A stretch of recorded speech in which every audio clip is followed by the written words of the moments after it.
You practice, I make progress. It's the postman. You're listening to me on the 3 Count Podcast. I knew that she raised one.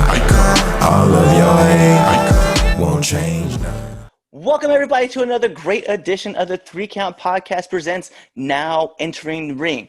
I'm your host. I seem to be doing these a lot lately just by myself because, the team decides that they need to take the day off because, we're recording this on the 7th of September, and apparently Labor Day is a real thing, even for our podcast. But not me. I'm always on the grind. So, as your host, Clifford Red Dog Miller, this is the 3 Count Presents Now Entering, which means one thing: we have a special guest for you. And this man he's from the Midwest, all pro wrestling. I said that right? You betcha. Yeah. So, the man himself, you've seen him over it's actually Sioux Falls, right? That's where we're at. Yeah. I'm a huge fan of South Dakota, actually, to be real. And I went to Orange City, Iowa. I went to college at Northwestern College. So anyway, enough about me and the stupid things I've done. This is the man himself. He's now into the ring. Lucky Lund. That's right. Thank you. The total jackpot, Lucky Lund. I love this. I Yeah, love like- the total jackpot. Mhm. So, man, I thank you for setting some time aside and doing this interview with us, man. Yeah, no problem, man. So we know that you're out of South Dakota, as I just kind of mentioned, man. But my question for you, man, is who is Lucky Lund? I'm a little bit different than everybody else's training around here because I am much, much older.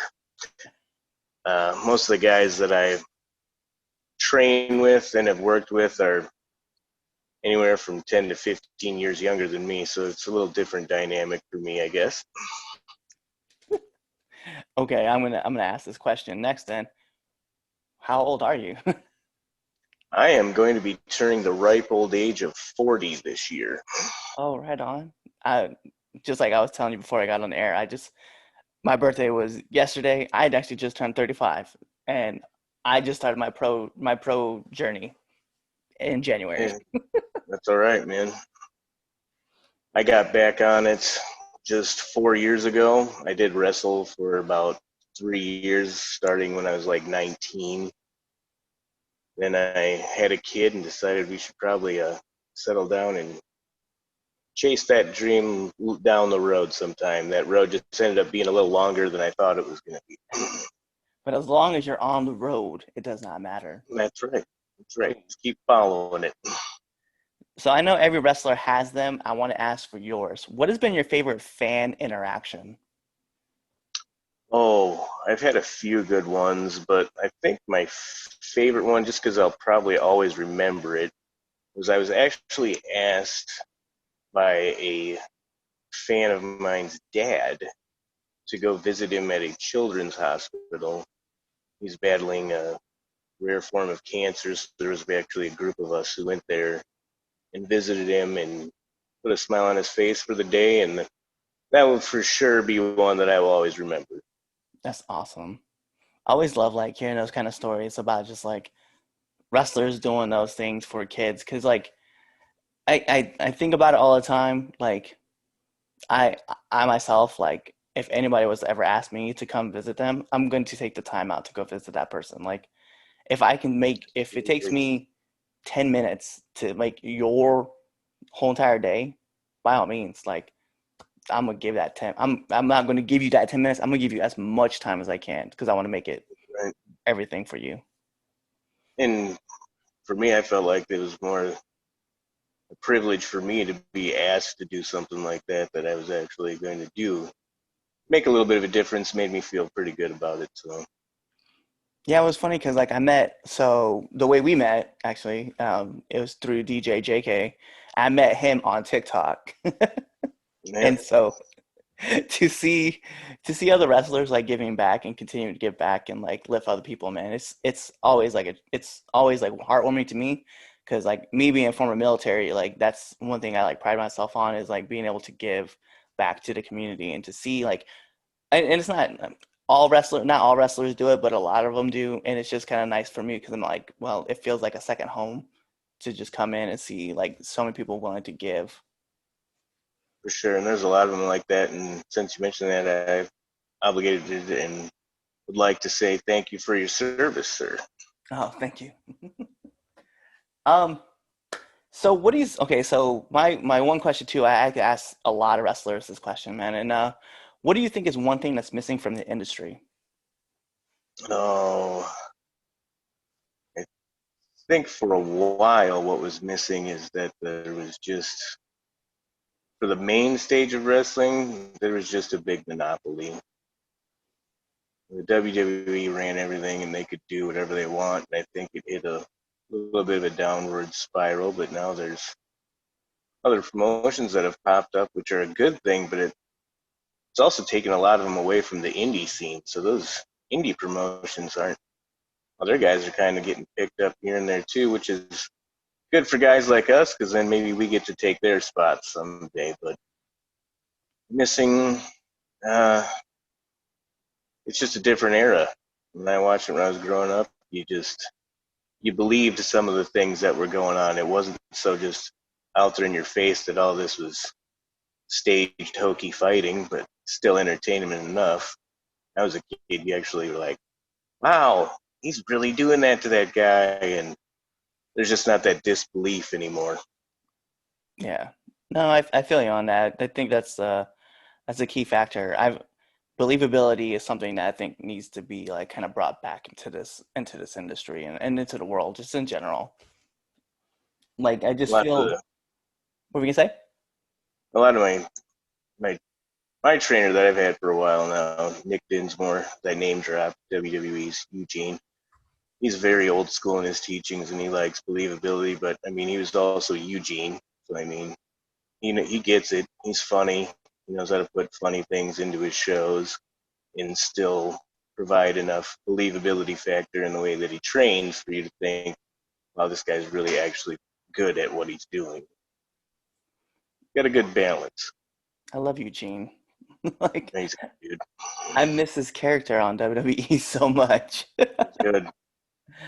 Yeah, it's funny too, man, because like that's the same thing that DJ was saying too, was that like how great of a guy he is, and that he understands like the world and like how to work and how to like get people like bought in. And obviously, when you do a character like Eugene, like you really have to believe in the character, and get other people to believe in it too. Absolutely. So another question from me that I like to ask too is, what's the hardest thing about being a pro wrestler so far?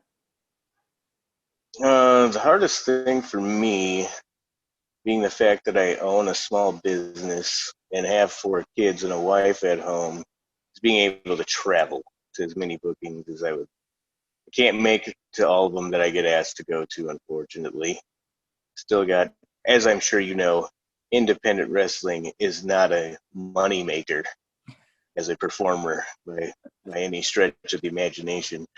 So being able to get to as many bookings as like is my biggest struggle. I still get around to what I can, and that'd be it for me.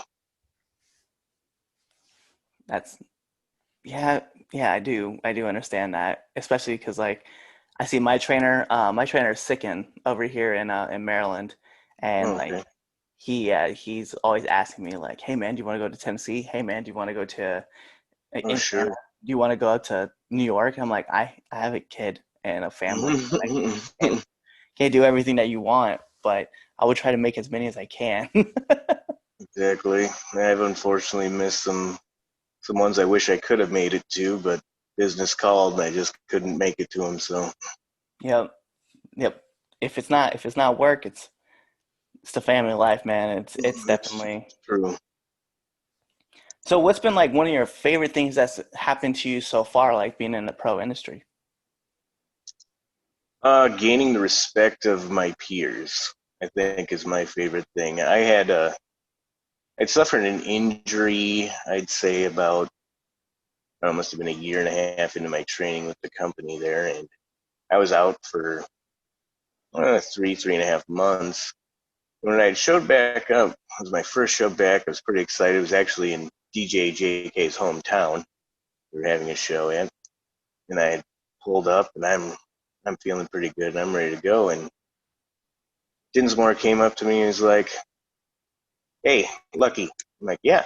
He's like, "I don't know what it is, but everybody wants to wrestle you tonight. Everybody wants to work you tonight."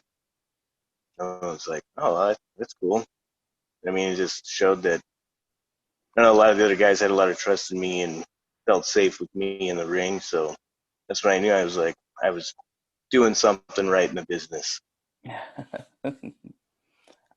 That's awesome, man. Like I've heard that before, from another person that like that we had done. That gaining the respect is like everything, and of course it is. I mean, you want to, you want so many people to come back to you and talk with you and show you that they want to work with you, and you clearly, like you said, you've gained all their respect by having them want to work with you. And that's like the biggest honor that you can actually get from anybody.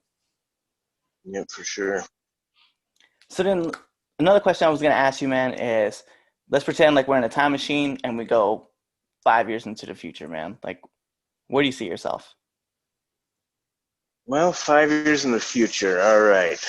This is a little different probably for me. I'm a little older than the rest of the guys. So 5 years from now for me is a long time. That's a long chunk of my youth that I have left. But I'm hoping that my body is still allowing me to carry through and still wrestle in 5 years. I still want to be out there, still want to be plugging away.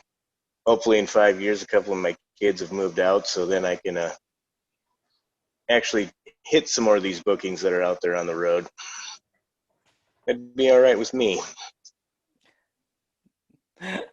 Uh, that's funny. So another question that I was going to ask you just right off the jump. It's like, what's the worst bump that you've ever taken? Oh dear God, I took one that was wrestling a couple gentlemen who I was fine afterwards. Didn't get injured, but it was a gentleman by the name of Sean Nautilus. He goes about 6'10". He's a big boy.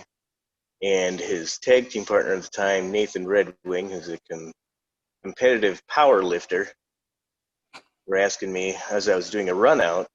We were all supposed to take a different double team move. And the one they asked me to do was Nathan Red Wing was going to hold me in a German suplex off the ground style thing. And old 6'10 Sean Nautilus was going to boot me in the face into a German suplex. And I'm like, I'm pretty early into this. I'm like, I can't say no.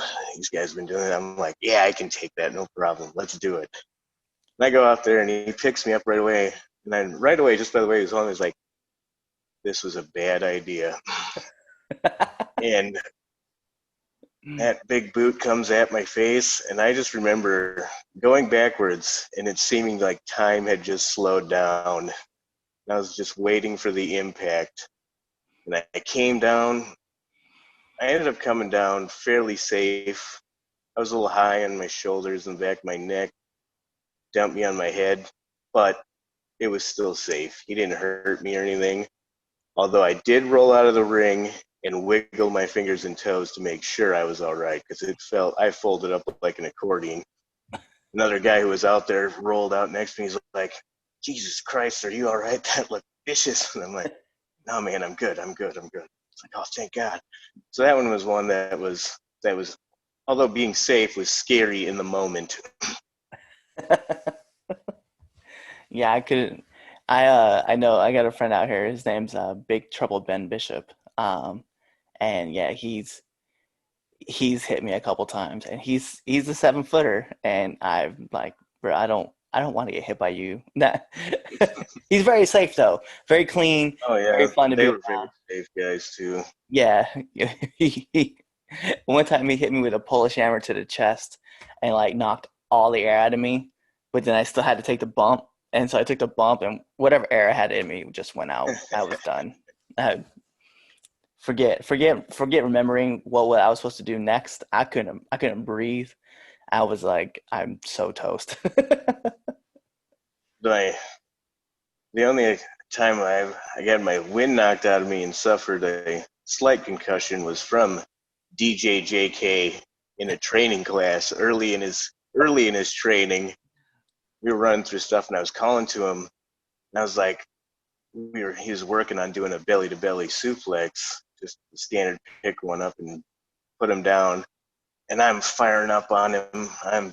He's coming back on me, and I'm reversing. I'm like, all right, hit me with that belly to belly. And I think he just got so excited when I called for him to do a belly to belly to me. Oh, he stuck me. He stuck me hard in that mat, and I just doink right away. I was like, uh-oh, I saw stars.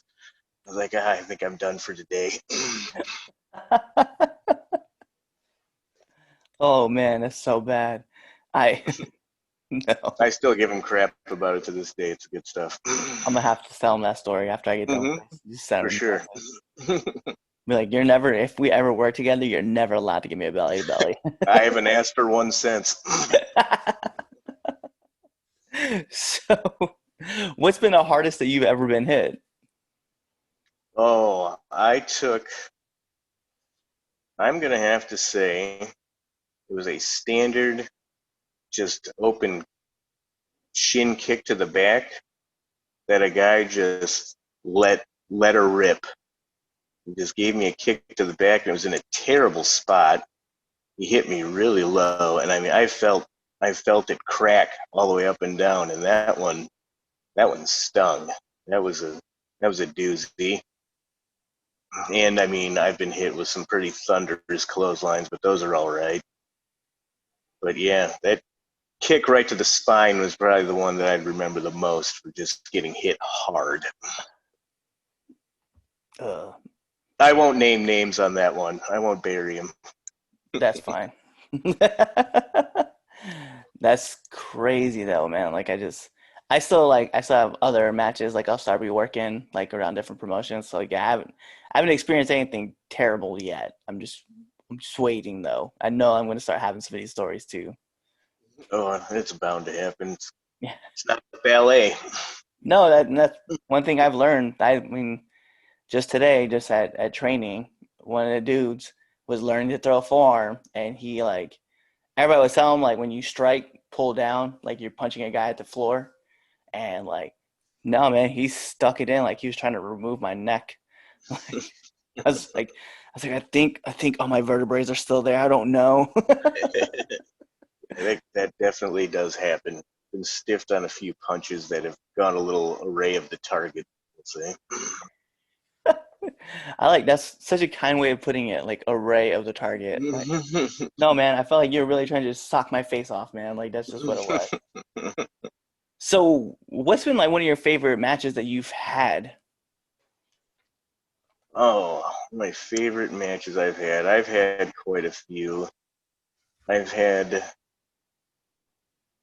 was a match that I got to call, and it was only my third match in with a guy named Brandon Nitro. And everything had gotten, originally I was supposed to go over at the beginning of the day. We had run this 3-match set, and I was playing good guy at the time. He was the heel, but that night he had decided he was going to propose to his girlfriend in the ring. They were doing this little thing, and I'm like, well, shit, I can't fucking win now. These people will fucking kill me. So we change it, and then we had talked over some things beforehand, just little stuff. So we go out there, and he does it right before our match is supposed to start. He does this proposal. She says yes. Everybody's happy. Yeah. And we get out there, and we lock up, and he's like, I don't know what I'm doing. He was just so nervous about what he had just done. And I was like, all right, I got you, man. And I just called that whole thing, and we got a "This is awesome" chant during our match. And for only being our third one in, having to call it the only way, that one always holds a pretty big place in my heart. Something I had never really done before, being the one in charge of actually calling things in the ring. I was pretty good with it. And a close runner-up would be wrestling against Tommy Dreamer. He was a stand-up guy the whole way. Really liked him. Did his seminar. I got to pick him up from the airport. We went and ate lunch at a Subway. He was really cool. He was such a down-to-earth guy that actually at the Subway, there was a lady and her boyfriend in there, and she was just bawling. I didn't see what was going on at the time, and Tommy goes up and he's like talking to him. I'm just kind of hanging back, and Tommy ends up buying their lunch because apparently she didn't have enough money to buy her own Subway. And Tommy just paid for it because he's a good dude like that. And I sat down and ate lunch with Tommy Dreamer. Talked a bunch of Yankees because he's a Yankees fan and so was I. So that was good. And I actually had came up with a end brawl for our finish for the match tonight. We were actually wrestling in a tag match, and he said, "Yeah, that works," and just went with my idea. So I was like, "Let's go!" Ended up having a good time. It's a fun match, really cool, and most of the guys I've met have all been pretty down to earth, but he might be one of the most down to earth guys I've met. That's been at the top, we'll say. That's awesome. This is one of the dudes I want to interview on the show. Like he's just He'd be a good one to have. yeah, and then you putting him over. Like I mean, it's not like I mean people know Tommy Dreamer. Like obviously Mhm. he's the father of ECW, but it's like just like getting to like I meet people who like know him and like talk to him and I'm like, yo man, like sounds like such a great dude to like be able to just like bullshit with. Yeah, he was really good. He was fun to sit around and talk with. The other one that was fun to talk with, I got to hang out with the honky tonk man, Roy Ferris, for that was my job when he showed up, was just keep Honky entertained for a while. So I just went back there and BS with him, and that was a good time. Holy cow, that guy he's on another level. It was good stuff. Well, bet man. So aside from this, right? So these are kind of like all like the wrap up questions I really like to ask people. We're gonna move over into the world famous 10 count questions. Everybody knows them. They get, it's pretty fun. Here's how it works though. 10 questions, rapid fire. First thought comes to mind, and then, I'll we do go my from there. best. Yeah, well, you can't fail. I mean, we've had one time where it was Raw or SmackDown, and we got told pumpkins. I was like, huh, that's the best answer I've heard. All right, so here we go. We're gonna put the imaginary timer on the clock. Bing! There it goes. And your first question off the jump: hawk or animal? Animal. Pepsi or Coke? Oh, you got to go Pepsi on that one. Sorry, Coke. SmackDown or Raw? I'm going Raw, the original. Okay. Favorite era of wrestling? Oh, Golden. Bad.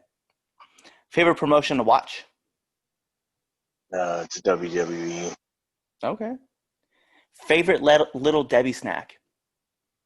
Oh, if it's not Twinkies, you're not doing it right. Best female wrestler of all time? Oh, Trish. Yes. I love Trish. Best gimmick today? The Fiend. See, I feel like if I asked that question, that was going to be a thing. That was going to be an answer. I knew as soon as I wrote that down.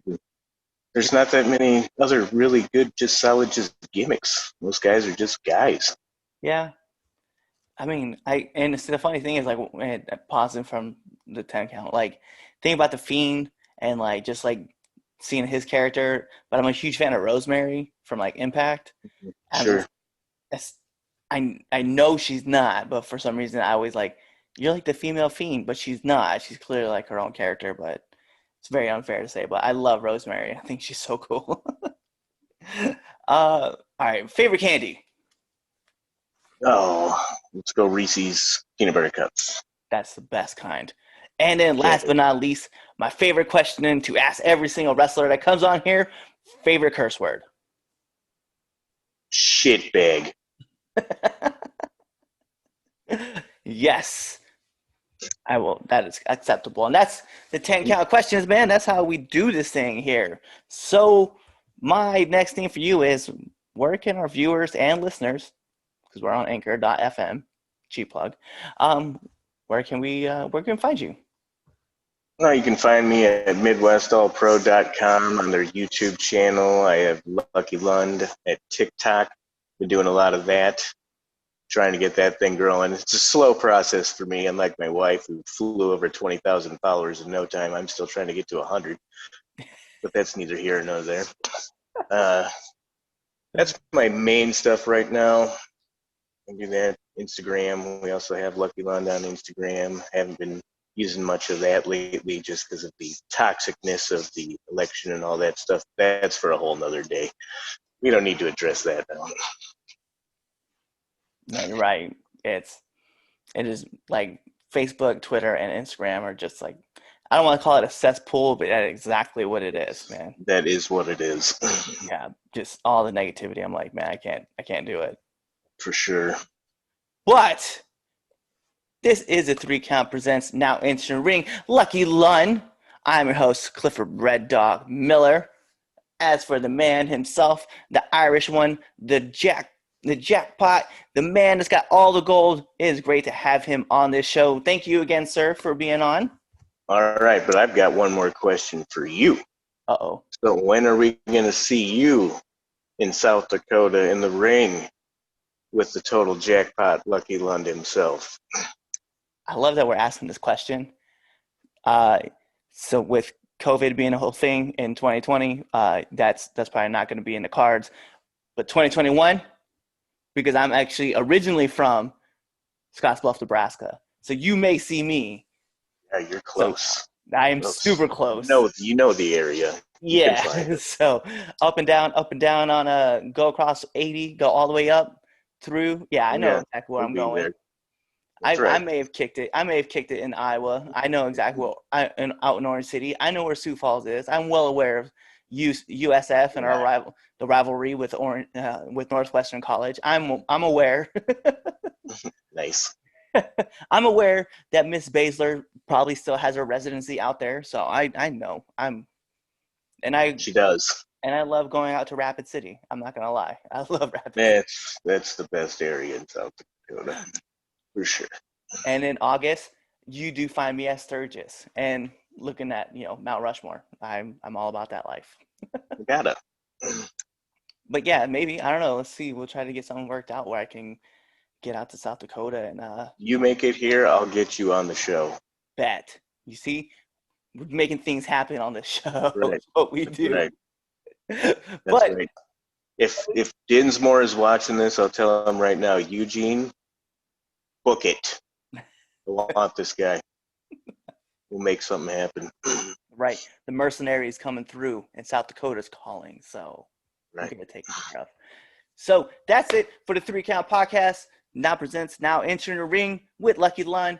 I'm your host, Clifford Red Dog Miller, as always. And, check out the next episode. So either be there or be somewhere else. Hey guys, it's the host of the 3 Count, Chaz Evans here. Make sure to let you know that I don't run shit, I don't do shit, I just talk shit. And make sure you subscribe to our podcast. What else should you do? You should also follow us on all social medias. That's the Facebook at 3 Count Podcast, the Instagram at 3 Count Pod, and the Twitter at 3Count_pod. Also, if you like us a lot, you should definitely buy a t-shirt at prowrestlingtees.com/3countpod, and that's the number 3. Don't be an idiot and type in THREE, because you're not going to find anything. So make sure you follow us at 3 Count Pod or 3Count_pod on Twitter and buy a shirt. Be there or be somewhere else.